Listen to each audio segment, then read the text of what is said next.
हाँ जी,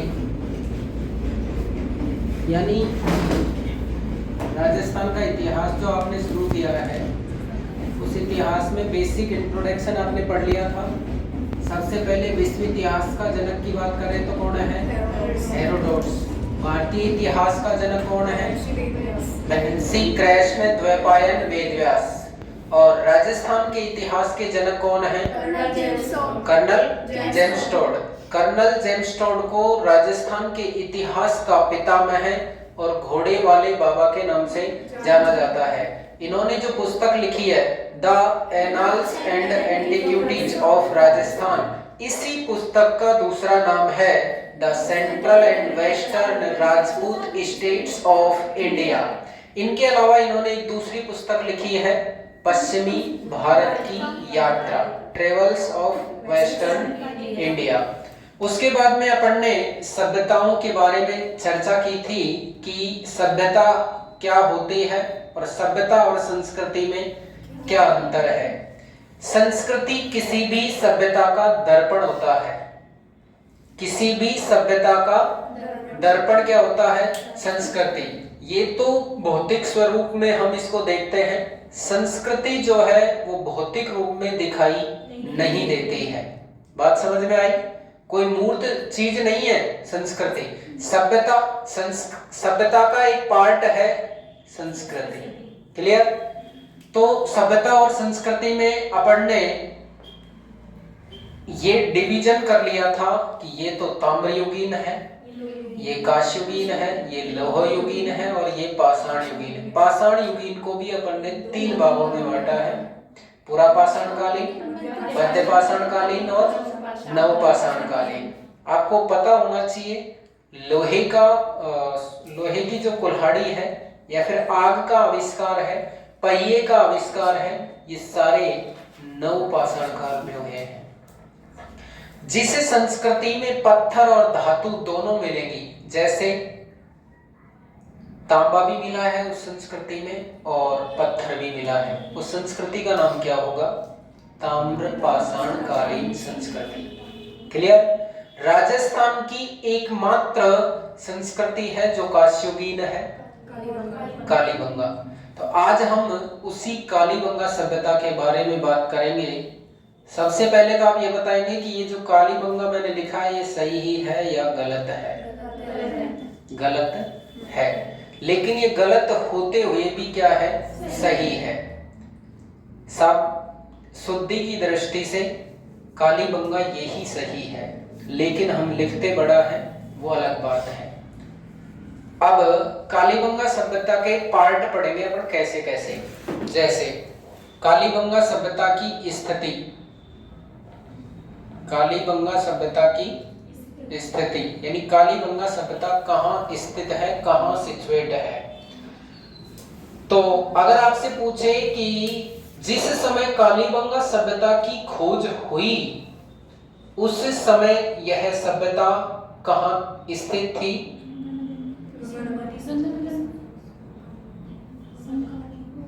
उस समय यह सभ्यता बीकानेर रियासत के अंतर्गत आती थी। और जब राजस्थान की भौतिक विभाजन की दृष्टि से राजस्थान कंप्लीट अस्तित्व में आया, उस हिसाब से यह गंगानगर जिले का एक भाग थी। लेकिन आपको पता होना चाहिए कि वर्तमान में यह हनुमानगढ़ जिले में है। पहले गंगानगर में थी, अब हनुमानगढ़ में है। यानी जब खोजी गई थी तो उस समय के हिसाब से जिला देखें तो और वर्तमान के हिसाब से क्यों? क्योंकि गंगानगर जिले का विभाजन करके हनुमानगढ़ जिला अस्तित्व में आया है। जैसे कि आपने पढ़ा है कि राजस्थान का सबसे छोटा जिला कौन सा है? धौलपुर। कौन सा? धौलपुर। और इससे पहले जो जिला है वो बड़ा कौन सा? हनुमानगढ़। और उसके बाद में जो जिला बना वो कौन सा बना? प्रतापगढ़। इससे पहले जो जिले बड़े हैं, अब आपसे पूछे कि हनुमानगढ़ जिला कौन से नंबर पे है, धौलपुर कौन से नंबर पे है, प्रतापगढ़ कौन से नंबर पे है, बताएंगे आप? जैसे ध्यान से सुनो, नवंबर 1956 की मैं बात करता हूं। 1 नवंबर 1956 को जब वर्तमान राजस्थान अस्तित्व में आया था, उस समय राजस्थान में यानी 1 नवंबर 1956 के दिन कितने जिले थे? 26 जिले थे। और 26वां जिला कौन सा बना था? अजमेर बना था। बात करते हैं कौन से जिले की? 27, फिर 28, 29 और 30, ये तीनों एक साथ रखना है। 28, 29 और 30 एक साथ रहेंगे, फिर 31 और 32। ध्यान दो, यानी राजस्थान की स्थिति को अगर इस तरीके से आप पढ़ेंगे तो सबसे पहले ये जो जिला बना है, उसके बाद में ये जिला बना है, और उसके बाद में ये जिला बना है। इनको तो आपको छेड़ना ही नहीं है, ये तो बी, डी और आर है। अब 3 जिले ही तो बचे हैं अपने, तो 3 जिले में सबसे पहले ऊपर वाला, फिर बीच वाला, फिर नीचे वाला। ऊपर वाला ये जिला कौन सा है? हनुमानगढ़। तो आपसे क्वेश्चन पूछ लेता है कि हनुमानगढ़ राजस्थान के कौन से नंबर का जिला है? 31वें पर है। तो ये कौन सा है? हाँ, 33 भी तो आएंगे। 31, 32, 33 पे आएंगे। यहाँ सबसे छोटा आएगा धौलपुर। उसके बाद में 31, 32, 33 पे आएंगे तीनों। तो हनुमानगढ़, करौली और प्रतापगढ़। क्वेश्चन एक और पूछा जाता है कि ये जो प्रतापगढ़ जिला बना किस समिति की सिफारिश पर बना?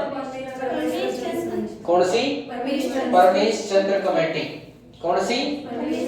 परमेश चंद्र कमेटी की सिफारिश पर बना है। तो वर्तमान में राजस्थान में कितने जिले हैं? 33 जिले हैं। प्रतापगढ़ जिला किस जिले से अलग करके बनाया है? प्रतापगढ़ जिला किस जिले से अलग करके बनाया है? ध्यान दो, उदयपुर, चित्तौड़गढ़, बांसवाड़ा और डूंगरपुर। क्वेश्चन क्या था, समझ में आ गया? प्रतापगढ़ जिला किस जिले से अलग करके बनाया है? Option A Udaipur, option B Chittorgarh, option C Banswara और ऑप्शन डी डूंगरपुर। अब ऑप्शन ए आपको दोबारा मिल रहा है A and B, B option मिलता है B and C, C option मिलता है ए बी एंड सी, और डी ऑप्शन मिलता है ए बी सी और डी। बता पाएंगे आप? बोलो, ध्यान दो। प्रतापगढ़ जो जिला बना है वो प्रतापगढ़ जिले में, बातें नहीं करें, पढ़ने के बाद भी इस तरह के क्वेश्चन आएंगे और आप गलत करेंगे। मेरे पढ़ाने से ही क्वेश्चन सही नहीं होते, आप क्वेश्चन की फ्रेमिंग समझे।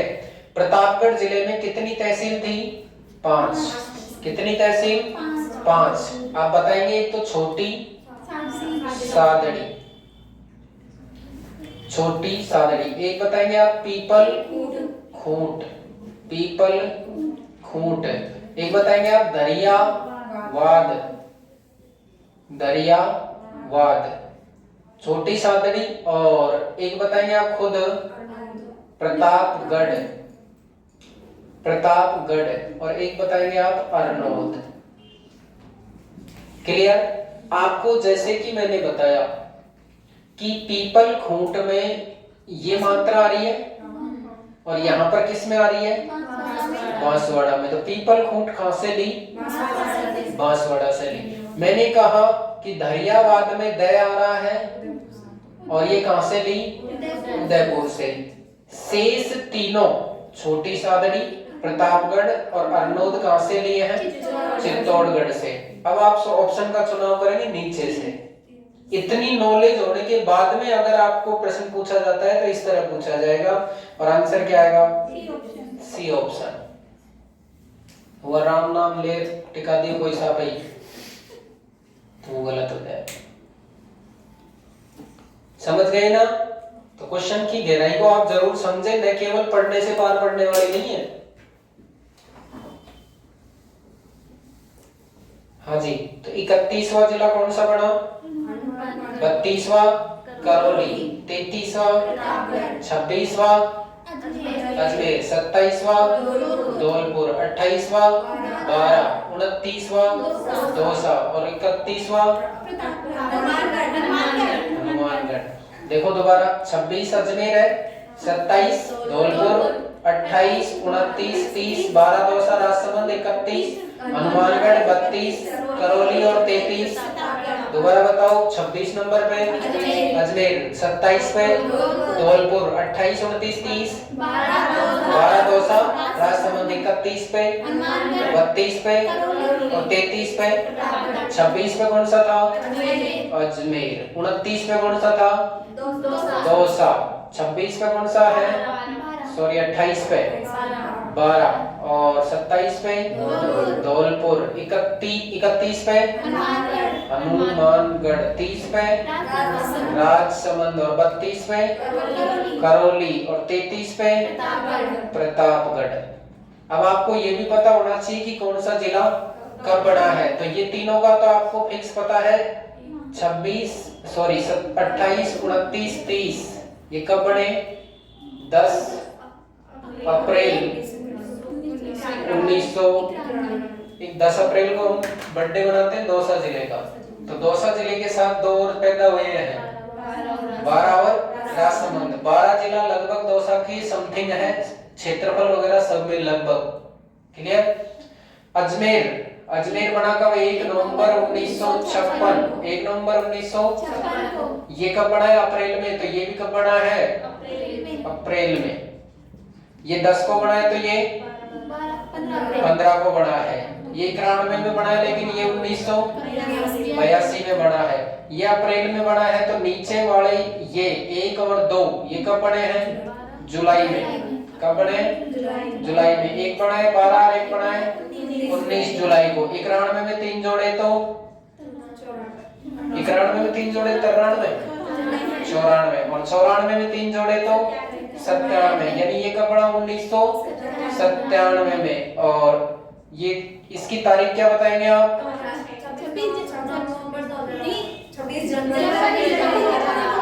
26 जनवरी 2008। ये कितने हो गया? 19 जुलाई, 12 जुलाई 19 जुलाई। क्लियर? अब इनमें से कंफ्यूज करूंगा और प्रश्न बनाऊंगा, फिर भी आप गलत करेंगे। ये बात समझ में आ गई क्या? निम्न में से कौन सा जिला अप्रैल माह में नहीं बना है? तो कौन कौन से बने? देखो 1 2 3 4। ठीक है, इनमें से एक अलग करूंगा और आपका आंसर गलत। क्लियर? 1 नवंबर 1956 को कौन सा बना? अजमेर। 26 जनवरी 2008 को प्रतापगढ़ में कितनी तहसील? प्रतापगढ़ जिला कितनी तहसीलों से बना? 5। प्रतापगढ़ जिला कितने जिलों से बना? 3 जिलों से। प्रतापगढ़ जिला कितने संभागों से तोड़कर बनाया गया? केवल एक संभाग, उदयपुर संभाग। ऊ प्रे रा ची डूबा, ये कितने जिले हैं? 6 जिले हैं उदयपुर में। उदयपुर में पहले कितने थे? 5। कितने थे? 5। क्लियर? उस समय जब जोधपुर होता था तो जोधपुर में होते थे 6। जोधपुर में कितने? 6। जोशीपा बाजेजा, जोशीपा बाजेजा।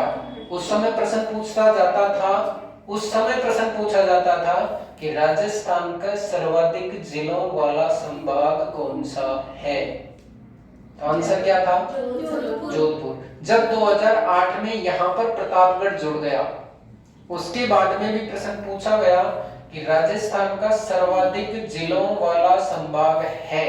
Option Jodhpur, option Udaipur, option Jaipur और ऑप्शन बीकानेर। ये 4 ऑप्शन देने के बाद फिर ऑप्शन बनाता था ए एंड बी, फिर बी केवल ए, फिर सी, केवल बी, फिर डी में ए एंड डी, इस तरह का ऑप्शन बनाता था। तो आंसर क्या होगा यहाँ? A and B. तो जैसे जैसे मतलब फ्रेमिंग चेंज होती है तो अपन को क्वेश्चन की भी फ्रेमिंग चेंज करनी पड़ेगी। बात समझ में आ गई यहाँ तक की? अब आंसर इसके हिसाब से कौन होगा? जोधपुर और उदयपुर, क्योंकि जोधपुर में भी 6 और उदयपुर में भी 6। जयपुर, अब बहुत सारे लोग दिमाग लगा जाते थे कि यहाँ पर अगर सी ऑप्शन डालता, सी डाला नहीं है अपने बनाता, तो जयपुर में तो ज्यादा होने चाहिए, जयपुर तो बड़ा है, राजधानी है, जयपुर में ज्यादा होने चाहिए।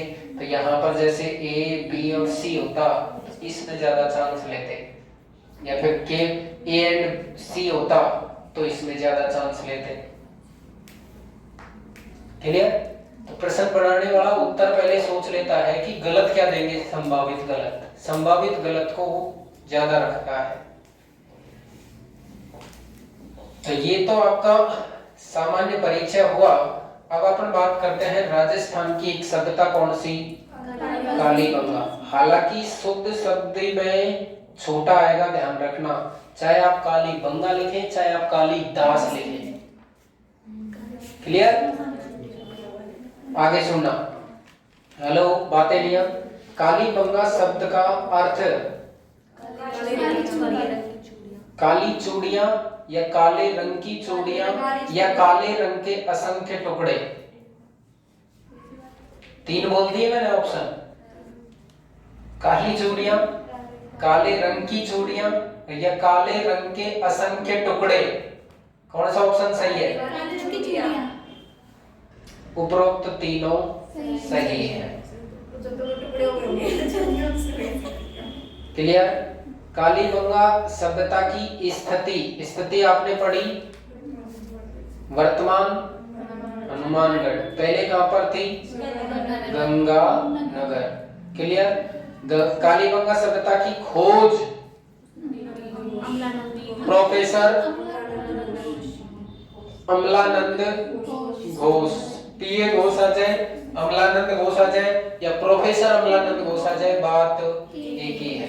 कालीबंगा सभ्यता की खोज कब हुई? 62 में या 63 में? ना 60 में, ना 61 में, ना 62 में, ना 63 में। 1952-53। कालीबंगा सभ्यता की खोज 1952-53 में प्रोफेसर अमलानंद घोष ने की, और ये सभ्यता हिंदुस्तान के विभाजन के बाद यानी स्वतंत्रता के बाद खोजी गई राजस्थान की पहली सभ्यता है। हिंदुस्तान में विभाजन के बाद यानी भारत की स्वतंत्रता के बाद खोजी जाने वाली पहली सभ्यता कौन सी है? कालीबंगा सभ्यता। आप जैसे घमंडी लोग पाकिस्तानी थे, उन्होंने कहा कि हम तुमसे भी क्या है, पुराने हैं। तो एक मेरे जैसा लोग था, कौन? प्रोफेसर अमलानंद घोष। वह खोजने के लिए निकला, और खोजने के लिए निकला तो ये जो सभ्यता खोजी गई इसका उत्खनन हुआ था 1961 से 1967 के बीच। और इसने जब उत्खनन करवाया तो यह सिद्ध किया कि जो हड़प्पा सभ्यता है, जो मोहनजोदड़ो सभ्यता है, उस सभ्यता से भी पुराने अवशेष हमारी इस सभ्यता में मिले हैं। इसलिए कालीबंगा सभ्यता को हड़प्पा पूर्वकालीन सभ्यता भी कहते हैं। हड़प्पा पूर्वकालीन सभ्यता यानी हम तुमसे भी ज्यादा पुराने हैं, ये सिद्ध करके बताया। प्रोफेसर अमलानंद घोष के नेतृत्व में एक टीम गठित हुई, और इस टीम के उत्खननकर्ता जो बनाए थे, क्या करता? उत्खननकर्ता जो बनाए थे। ध्यान से समझना कि एक लड़की थी, क्या थी? एक लड़की। एक तो था रामजी लाल, और एक थी राम प्यारी। एक रामजी लाल और एक राम प्यारी। रामजी लाल जो था वो तो था बी वी लाल, क्या था? बीवी बीवी लाल, बीवी। अब ये बी बी बी बी यानी इस रामजी लाल की राम प्यारी का नाम क्या था? बीवी। यानी ध्यान से समझना एक बार कि एक व्यक्ति था जिसकी शादी हो जाती है, मेरे जैसा सीधा साधा,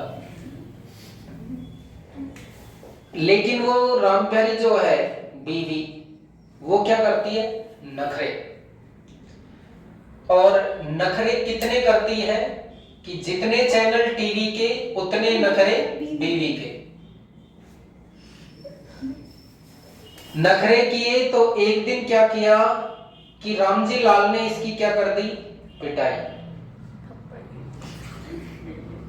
रामजी लाल ने इसकी क्या कर दी? पिटाई कर दी। पिटाई करने से एक बार तो इसने पिटाई खा ली, लेकिन रोज ही रोज में इसने खुद रामजी लाल के क्या मार दिया? थप्पड़। और जब थप्पड़ मारा तो रामजी लाल का गाल क्या हो गया? लाल। रामजी लाल का गाल क्या हो गया? लाल। और अब की बार कहा कि अब की बार तो तूने मेरे को पीट लिया, लेकिन अब की बार अगर हाथ भी लगाया तो तेरी खैर नहीं है, तेरी खैर नहीं है। 3 व्यक्ति है ये, एक नहीं है। बीवी लाल, वीके थापर और एमडी खैर। बीवी लाल, वीके थापर और एमडी खैर, ये 3 व्यक्ति हैं जिन्होंने इस कालीबंगा सभ्यता का उत्खनन किया 1961 से 1967। बात समझ में आ गई क्या? उत्खनन करता 3 व्यक्ति हैं, खोज करता 1 व्यक्ति है। खोज हुई है 1952-53 में और उत्खनन हुआ 1961 से 1967 तक। और खोज करता 3 है, बीबी लाल, वीके थापर, एमडी खैर। कालीबंगा सभ्यता के उपनामों की अगर बात करें तो एक उपनाम तो आप ऊपर पढ़ चुके हैं, हड़प्पा पूर्वकालीन सभ्यता। सिंधु घाटी सभ्यता के 2 बड़े शहरों के बाद तीसरा अगर सबसे बड़ा शहर है तो वो कालीबंगा सभ्यता है। इसलिए 2 शहर जिसमें नंबर 1 हड़प्पा और नंबर 2 मोहनजोदड़ो। हड़प्पा और मोहनजोदड़ो के बाद सबसे बड़ा शहर कालीबंगा था, इसलिए कालीबंगा को सिंधु घाटी सभ्यता की तीसरी मुख्य राजधानी बनाया। तो कालीबंगा सभ्यता सिंधु घाटी सभ्यता की तीसरी मुख्य राजधानी थी। और तीसरी मुख्य राजधानी बताने वाले कौन थे? डॉक्टर दशरथ शर्मा। डॉक्टर दशरथ शर्मा। एक और बात ध्यान दो इधर, कालीबंगा सभ्यता को तीसरी राजधानी कहा और कालीबंगा सभ्यता को गरीब और दीनहीन बस्ती कहा। गरीब और दीनहीन बस्ती। तो 3 नाम आपको मिले यहाँ पर, हड़प्पा पूर्वकालीन सभ्यता या हड़प्पा पूर्वकालीन संस्कृति, यहां से मिला दूसरा सिंधु घाटी सभ्यता की तीसरी मुख्य राजधानी और गरीब और दीनहीन बस्ती। ये बात समझ में आ गई? 3 उपनाम, 3 उत्खननकर्ता, 1 खोजकर्ता। कालीबंगा सभ्यता जब खोजी गई थी गंगानगर में थी, वर्तमान में हनुमानगढ़ में। कालीबंगा सभ्यता जो नदी के किनारे थी उस नदी का नाम सरस्वती है। कालीबंगा सभ्यता जिस नदी के किनारे थी उस नदी का नाम सरस्वती है, इसलिए कालीबंगा सभ्यता को सरस्वती सभ्यता के नाम से भी जाना जाता है। कालीबंगा सभ्यता जिस नदी के किनारे थी उसका नाम कई जगह तो सरस्वती मिलता है, लेकिन वेदों में इस नदी का नाम द्रसदवती मिलता है। क्या मिलता है? यानी कालीबंगा सभ्यता इस नदी के किनारे विकसित हुई। तो कालीबंगा सभ्यता कौन सी नदी के किनारे विकसित हुई? गग्गर। कौन सी नदी के किनारे? गग्गर नदी के किनारे। गग्गर नदी के बहुत सारे उपनाम हैं। गग्गर नदी के नाम हैं, तो कैसे याद रखोगे कि एक लड़की थी जिसका नाम था सरस्वती। क्या नाम था? सरस्वती। यानी किसकी थी ये? नटों की। नटों की लड़की थी, यानी जाति याद करें तो किसकी? नटों की लड़की थी। नाम क्या था? सरस्वती। क्या करे हुए थी वो? लेटी हुई थी। लेटे लेटे उसको आ गई नींद, तो नाम पड़ गया सोतर। सोते सोते हमेशा के लिए सोती रह गई, तो क्या हो गई? मृत। और मरने के बाद हमने मनाई खुशी, तो इसको कहते हैं राजस्थान का शोक। नट नदी, सरस्वती नदी, लेटी नदी, सोतर नदी, मृत नदी, शोक, घग्गर और त्रिशतवती, इतने नामों से जानी जाती है इस नदी को। क्लियर? नट नदी, लेटी नदी, सोतर नदी, मृत नदी, राजस्थान का सोतर नदी और शोक, राजस्थान का शोक। जैसे बिहार का शोक कोसी नदी, बंगाल का शोक दामोदर नदी और अलवर का शोक सावी नदी। क्लियर? उसी तरह राजस्थान का ओवल और राजस्थान का शोक कहलाती है राजस्थान की एकमात्र अंतरराष्ट्रीय नदी। राजस्थान की एकमात्र अंतरराष्ट्रीय नदी, राजस्थान में बहने वाली सबसे बड़ी आंतरिक प्रवाह की नदी, राजस्थान में बहने वाली सबसे बड़ी आंतरिक प्रवाह की नदी घग्गर। पूर्णतः राजस्थान में बहने वाली आंतरिक प्रवाह की सबसे बड़ी नदी कांतली नदी। क्लियर? ये नदी जहां से निकलती है उस पर भी बात कर लेते हैं अपन। ध्यान दो, ये नदी जब निकलती है तो इस तरह बहती हुई इस तरह राजस्थान से और चली जाती है कहां पर? पाकिस्तान में।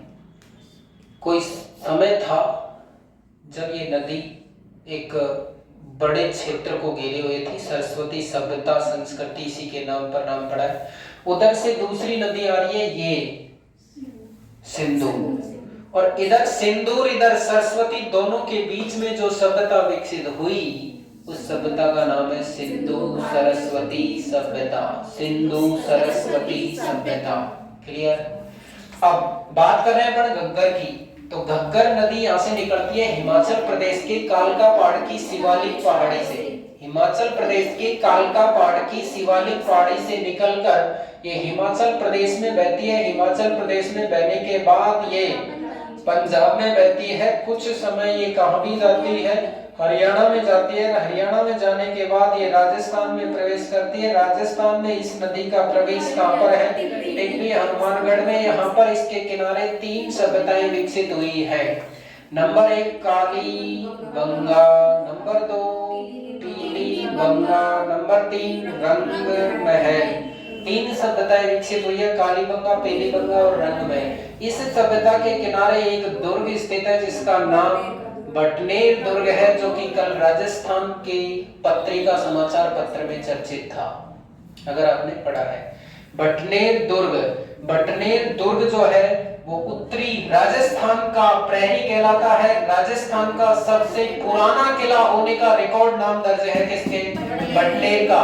और हिंदुस्तान का वह किला जिसने सबसे ज्यादा विदेशी आक्रमण सहन किए हैं, तो वो कौन सा है? बटनेर किला है। भाटी फड़ किवाड़ के नाम से इसे जाना जाता है। उत्तरी राजस्थान का प्रहरी।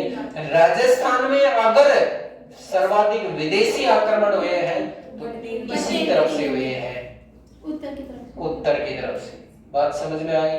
क्यों हुए हैं इसका भी कारण हो सकता है, क्योंकि ये सिंधु सरस्वती सभ्यता, उसके बाद में यह हिंदुस्तान और अफगानिस्तान की सीमा आती है। हिंदुस्तान और अफगानिस्तान की एक प्राकृतिक सीमा के रूप में एक पर्वत है जिसका नाम हिंदू कुश पर्वत है। और इस हिंदू कुश पर्वत में एक दर्रा है जिसका नाम खैबर दर्रा है। कौन सा दर्रा? खैबर दर्रा। तो हिंदुस्तान में जितने भी विदेशी आक्रमणकारी आए हैं उत्तर पश्चिम की तरफ से, वो सभी कौन से दर्रे से आए हैं? खैबर दर्रे से होते हुए आए हैं। बात यहाँ तक समझ में आ गई? तो कालीबंगा सभ्यता कौन सी नदी के किनारे विकसित हुई? घग्गर नदी का उद्गम कहां से होता है? दोबारा बोलो। राजस्थान में इसकी लंबाई कितनी है? टोटल लंबाई कितनी इसकी ये बता सकते हैं आप? घग्गर नदी की टोटल लंबाई कितनी है? 400 465 किलोमीटर, 465 किलोमीटर। राजस्थान में जब ये नदी बहती है यहाँ तक, इस नदी का पार्ट क्या कहलाता है? नाली कहलाता है। क्लियर? एक शहर है यहाँ पर जिसका नाम हनुमानगढ़ जंक्शन है, हनुमानगढ़ जंक्शन।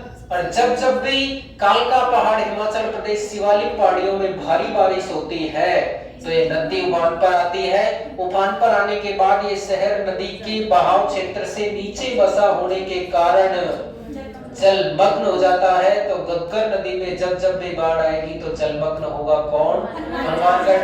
हनुमानगढ़ के इसी क्षेत्र में एक स्थान पड़ता है जिसका नाम बड़ोपल है। इस बड़ोपल क्षेत्र में सबसे ज्यादा समस्या रहती है सेम की समस्या। वेरी गुड, ये बात समझ में आ गई।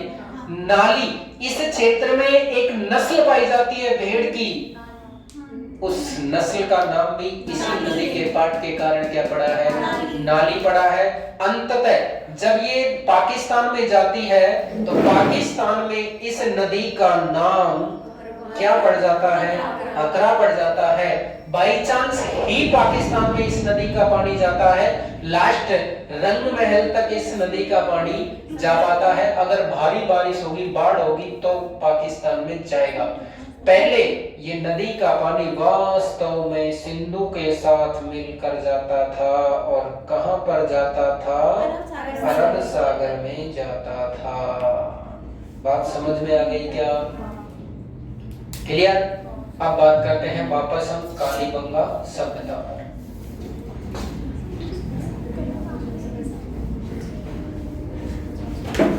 कालीबंगा जो सभ्यता है, ध्यान देंगे, कालीबंगा जो सभ्यता है, इस सभ्यता में जो मकान मिले हैं वो वास्तव में, अगर आपने 17 नवंबर 18 नवंबर का अखबार देखा हो, अपना राजस्थान पत्रिका, तो 18 नवंबर के अखबार में जयपुर की बसावट का नक्शा था और उस जयपुर की जो बसावट है वो बाकायदा इस तरह की है।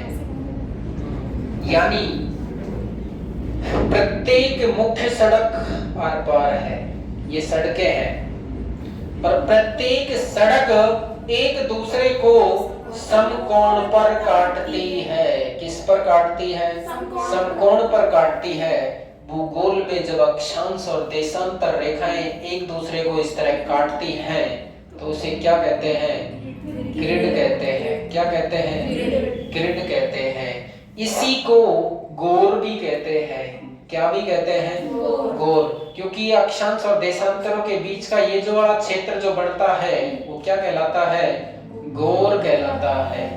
ठीक है, ये तो मुख्य सड़कें हैं। इस तरह की छोटी सड़कें भी तो है, इसमें है या नहीं है? और ये आकृति कोई वर्गाकार नहीं है, यहाँ समस्त बसावट कैसी है?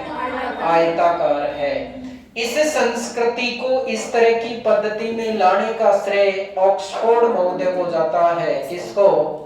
ऑक्सफोर्ड महोदय को जाता है। इसलिए इसे ऑक्सफोर्ड पद्धति भी कहते हैं, समकोण पद्धति भी कहते हैं, ग्रिड पद्धति भी कहते हैं, गौर पद्धति भी कहते हैं, आयताकार पद्धति भी कहते हैं। यहाँ न केवल आयताकार मकानों की बसावट मिली है अपितु आयताकार यज्ञ वेदिकाएं भी मिली है, यानी अग्नि कुंड भी मिले हैं। क्या मिले हैं? अग्नि कुंड भी मिले हैं। अलग अलग इतिहासकार इसका अलग अलग आइडिया लगाते हैं कि हो सकता है यहाँ पर बलि दी जाती होगी, हो सकता है यहाँ पर धार्मिक अनुष्ठान किए जाते होंगे। क्लियर? आगे ये जो स्थिति लग रही है, ये ऐसे लग रखा है कि किसी बहेलिये ने कबूतरों को दाना चुगने के लिए क्या डाल रखा हो? जाल डाल रखा हो। इसलिए इसे क्या भी कहते हैं? जाल पद्धति भी कहते हैं। समकोण पर होने के कारण समकोण पद्धति प्रत्येक सड़क कितने डिग्री पर काटती है? 90 डिग्री पर काटती है। और जैसी आज आपके शहर में व्यवस्था नहीं है, उससे ज्यादा बढ़िया व्यवस्था थी। कोई धूल नहीं उड़ती थी और पानी को निकास के लिए, पानी के निकास के लिए यहाँ पर क्या मिली है? नालियां मिली हैं।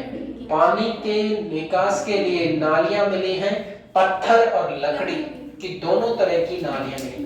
लकड़ी को कुरेद कर बीच में खांचा बनाकर इस तरह की नालियों का विश्व में पहला प्रमाण मिलता है, कालीबंगा सभ्यता से मिलता है। बात समझ में आई?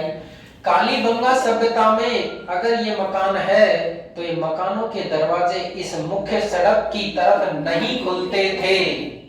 कहां खुलते थे? पीछे की तरफ खुलते थे, गलियों की तरफ खुलते थे।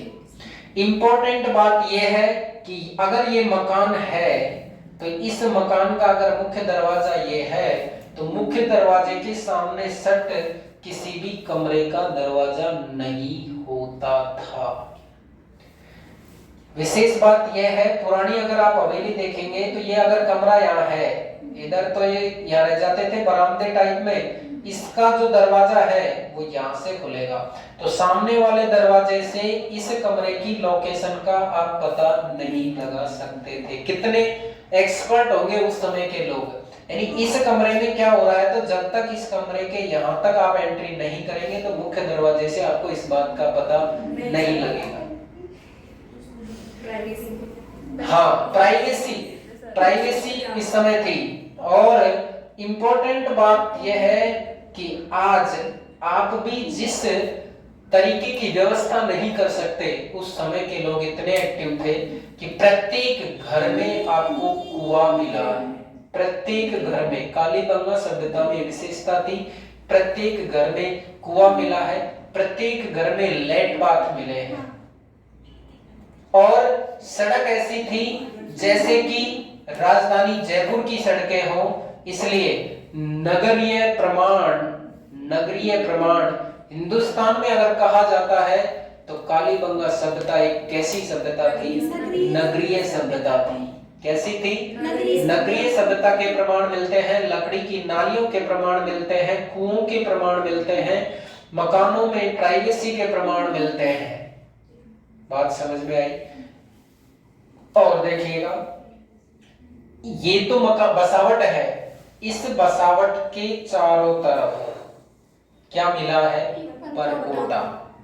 और एक नहीं, दो डबल परकोटे मिले हैं। दोहरी सुरक्षा प्राचीर से घिरा हुआ एकमात्र सभ्यता शहर है तो वो कौन सा है? कालीबंगा सभ्यता। Double security. और इसमें भी ये जो क्षेत्र है, मान लीजिए इसको गढ़ी कहते थे। गढ़ी का मतलब है कि प्रॉपर वे लोग जिसमें राजा रहता हो या फिर श्रेष्ठ कुलीन वर्ग, पैसे वाला वर्ग रहता हो, है? तो यहाँ के जो मकान मिले हैं वो सारे के सारे मकान पक्की ईंटों के मिले हैं, पक्की ईंटों के मिले हैं। और इस सभ्यता के बाहर, जैसे जयपुर नगर है, जयपुर नगरीय क्षेत्र के बाहर कुछ कच्ची बस्तियां हैं, तो उसी तरह इसके बाहर यहाँ पर क्या मिली है? कच्ची बस्तियां मिली हैं, जिसमें कोई सुरक्षा प्राचीर नहीं है। उनके मकान कच्ची ईंटों के बने थे। इस तरह हम कह सकते हैं कि ये लोग जो थे वो धनी वर्ग था और वे क्या थे? अमीर थे। ये श्रेष्ठ और कुलीन वर्ग था, वह निम्न वर्ग था। यहाँ पक्की ईंटों से मकान बने हैं, वहाँ कच्ची ईंटों से मकान बने हैं। ये बात समझ में आ गई क्या? इसके बाद अब हम चलते हैं राजस्थान में। तो ये राजस्थान की सभ्यता है और राजस्थान का राज्य पशुधन श्रेणी में वर्ष 2014 में हाल ही में बनाया किसको? ऊंट को बनाया है। तो राजस्थान की एकमात्र सभ्यता है जहां से ऊंट के प्रमाण मिले हैं।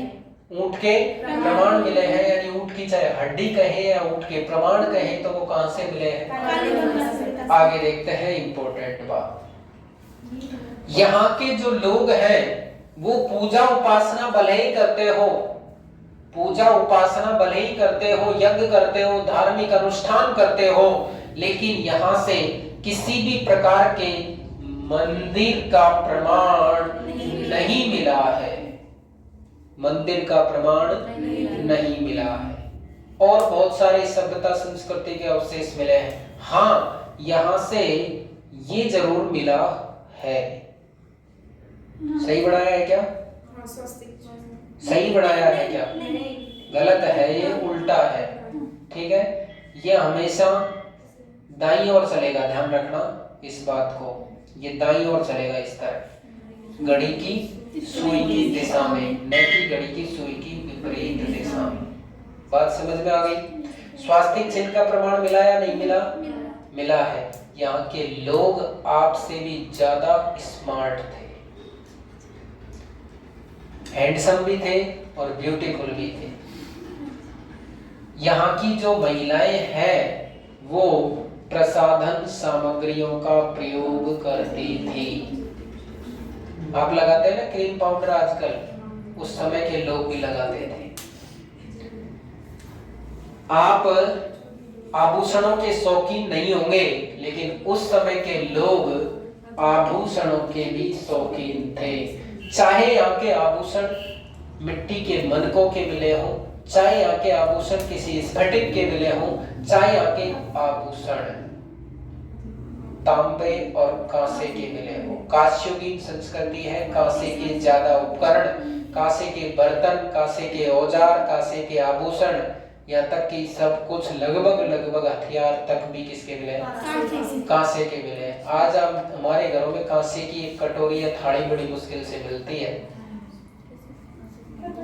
तो उस सभ्यता के लोग धनी थे, श्रेष्ठ थे, मतलब उनकी अग्रिम सोच थी।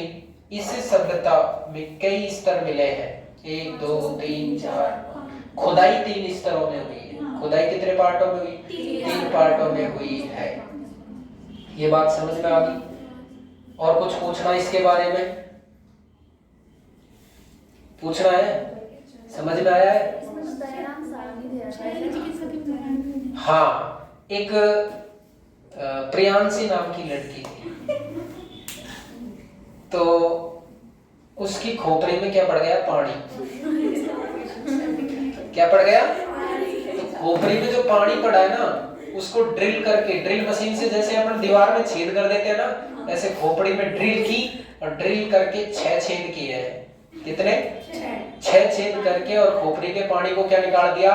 बाहर निकाल दिया। इसका मतलब हम कह सकते हैं कि उस सभ्यता के लोग कितने आगे थे, ऑपरेशन करना भी वो जानते थे। यानी कुल मिलाकर इस सभ्यता से शल्य चिकित्सा के क्या मिले हैं? प्रमाण मिले हैं। और कोई बात? हाँ, यहाँ देखो एक चीज और, शहरी सभ्यता है, नदी के किनारे है, और सिंधु घाटी सभ्यता का पार्ट है। तो यहाँ से व्यापार होता था, व्यापार के प्रमाण मिले हैं। और सभ्यताओं को अगर ठीक ढंग से और कुछ एहसास करना हो तो आप मोहनजोदारो फिल्म देख सकते हैं। वहां से कुछ तो खैर अतिरिक्त बताया, लेकिन वहां से बहुत ज्यादा स्थिति, जो ऋतिक रोशन की फिल्म है उसको आप देख सकते हैं, बहुत बढ़िया है मोहनजोदारो। तो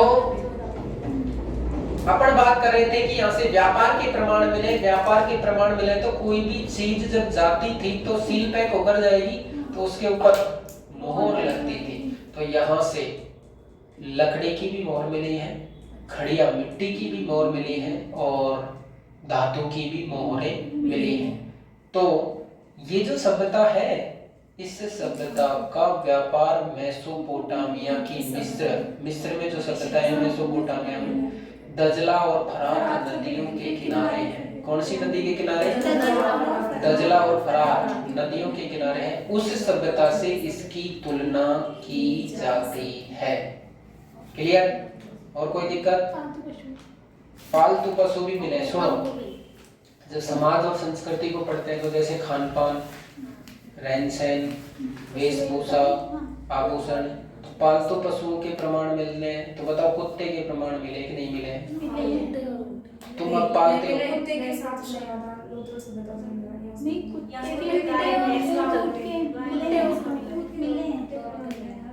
अरे तुम कुत्ता अब पालते हो, लोगों ने कब पाल कर छोड़ दिया? आप आर्टिफिशियल ऊंट पर बैठकर फोटो खिंचाते हो, उस समय के लोगों ने ऊंट पाल कर छोड़ दिया। आप तो प्राकृतिक ऊंट पर भी फोटो नहीं खिंचा रहे, अब आर्टिफिशियल कोई बना हुआ है ना, तो उसके ऊपर बैठकर फोटो खिंचा रहे हो। उस सभ्यता की महिलाओं के बाल बड़े बड़े थे, तो बालों को सौंदर्यता का एक प्रतीक माना जाता था उस समय भी। जितने लंबे बाल होंगे सौंदर्यता उतनी ज्यादा होगी। तो उस समय के लोग भी हेयर पिनों का प्रयोग करते थे। क्लियर? उस समय के लोग खाने पीने में गेहूं और जो तो वैदिक संस्कृति में आया है, गेहूं और चावल का प्रयोग करते थे। और तो और यहां से जले हुए चावल के साक्ष्य मिले। कैसे? जले हुए चावल के। यहाँ के जो खेत मिले हैं तो वो खेत जो थे वो जुते हुए मिले हैं। तो जुते हुए खेतों का हिंदुस्तान में पहला प्रमाण कालीबंगा सभ्यता से। जुते हुए का मतलब यूं के यूं कूड बन रहे हैं। कूड बन रहे हैं तो कूडों में आज भी किसकी खेती की जाती है? या तो सरसों या चना। सरसों या चना। तो उस समय भी सरसों के प्रमाण मिले हैं। तो आज भी अगर बात करें तो राजस्थान में सबसे ज्यादा सरसों बोई जाती है गंगा नदी में।